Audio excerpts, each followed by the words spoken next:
Okay, so let's look at some examples. We're going to find the steepness of this line, or the slope. And all I have to do is, they already gave me the point, so it's pretty easy. I'm going to say, how much did I rise? Remember, that's what I'm looking for. How much did I rise? I rose 1, and I ran 2. So rise over run, 1 over 2. And you'll notice the line goes this way, which is positive. This one, I'll notice already, this line is going backwards. This line is going down. So this is a negative slope. So I'm going to do my rise. How much did I rise? Plus 2. How much did I run? Negative 2.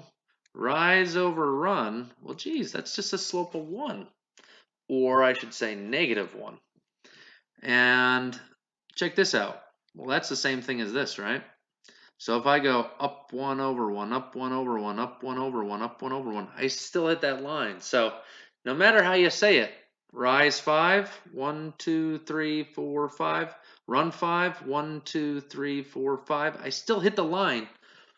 1 is 5 over 5, 10 over 10, 20 over 20, any way you want to look at it. Okay, next one. How much did I rise? 1. How much did I run? 2. 1 over 2. Pretty easy. This guy, how much did I rise? 1, 2, 3, 4, 5. Rise 5. 1, 2, 3, 4. But it's in the negative because I'm going left. So rise over run, it's negative 5/4. And it doesn't matter where you put the negative. All right? Because if I went in the opposite direction, it'd be the opposite answer. Okay, another way to find slope. Again, using this formula. Let's check it out. I'm going to label them x1, y1, x2, y2. And I'm going to do my present box minus present box, because that's what I like to call those things, right? And I'm going to put them in the right spots. So y2 comes first, which is negative 15, and y1 comes next. All right. Next, x2 comes first, which is negative 7. X1 comes next. And I say, all right, I have negative 15 minus a negative 16. What do I have to do with those two negatives? The opposite of a negative is a positive. I have to rewrite it. So it's really important that you write those parentheses. And negative 15 plus 16 is actually 1, right? And I have a negative 7 minus 19. This case, they're both negative, so I'm adding them, and I get negative 26. So my answer is 1 over negative 26, and again, it doesn't matter where you put that negative. Okay, let's try one more. And if you want to pause the video and try it and see if you get it right, that'd be cool too. You can do that. So this is x1, y1. This is x2, y2. I'm going to use my present box minus present box over present box minus present box. And my y2, you know what? I'm going to do it backwards. Let's do y1 minus y2 over x1 minus x2. And you'll still get the same answer. All right, so y1 is negative 19. Y2 is negative 7. Down here, x1, just make sure you use x1 because we reversed it. And x2 is negative 2. All right, so check it out. Opposite of a negative is a positive. I'd like to rewrite it. Negative 19 plus 7 is going to be negative 12 on top, my numerator. And the opposite of a negative is a positive. I get 1 plus 2 in the denominator. Negative 12 divided by 3. That looks like a negative 4 to me. So that is a slope of negative 4, or negative 4 over 1. Okay, now I'm going to do these problems one more way that I think is easier than using this. So if you prefer, you can use this way, or you could use this way. I like to call this the chart method. So remember this game? X, Y. Okay, I'm going to just put my 2 points here, like when we were doing our functions, our number machines, right? And I'm going to look at them and say, if I'm on negative 16 and I go to negative 15, did I go up or down? And I actually went up because I'm going closer to 0, right? I increased by 1. And if I go from negative 19 to negative 7, did I go up or down? I went down, and I went down 19. If I go down 19, that gets me to 0, and then I got to go down 7 more to get to negative 7. So I'm actually adding these two things to get negative 26. So it's my difference in my y's. over my difference in my x's. So it's 1 over negative 26. It's the same exact answer. In some textbooks, they actually write it like this. They write a triangle y over a triangle x, and that's delta y over delta x.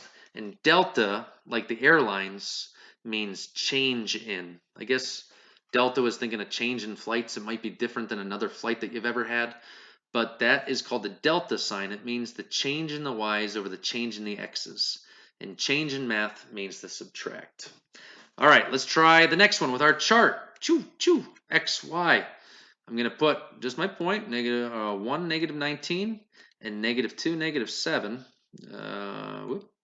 There we go. And here we go. I'm going from negative 19 to negative 7. Well, I'm going up, right? I'm going closer to 0. And how much did I go up? I'm going up 12. If you count up to negative 7, it's counting up 12. And I'm going to go in the same direction. If I go from 1 to negative 2, am I going up or down? I'm going down. And how much did I go down? Down 3. So it's the difference in the y's over the difference in the x's, and that simplifies the negative 4. It's the same thing we got before.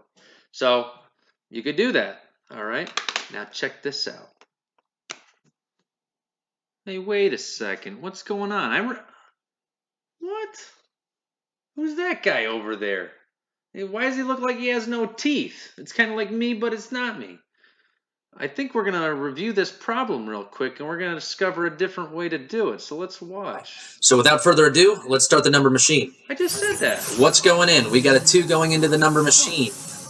And the 2 is going to turn into a negative 6. I remember this problem. All right, next number going in the number machine is a 0. A 0 is going to go in the number machine. 4. And it's going to turn into a negative 2. Negative 2.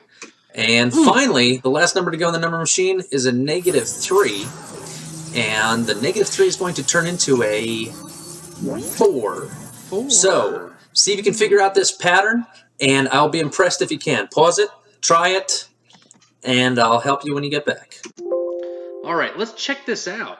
I think I've got 3 numbers here. I really only need 2. I'm going to do that little trick. And I'm going to say from negative 2 to 4, how much do they go up? Let's see, negative 2 to 4, that's an increase of 6. And this one, 0 to negative 3, that looks like it's going down by 3. So rise over my run is the same thing as my output over my input. But you wouldn't know that, would you? Because you like the number machine thing. All right, so 6 over negative 3, that simplifies to negative 2. Now let's keep watching and see if negative 2 has anything to do with this video. Okay, I'm going to help it out. The pattern was multiplying by negative 2 and subtracting 2.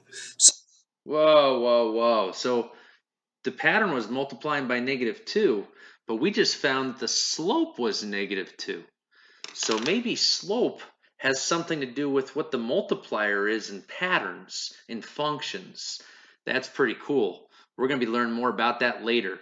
So hopefully you guys can do the first couple pages of that assignment with slope, and it's so cool. It applies to so many things and patterns, and that's what it's all about. Algebra is about patterns, right?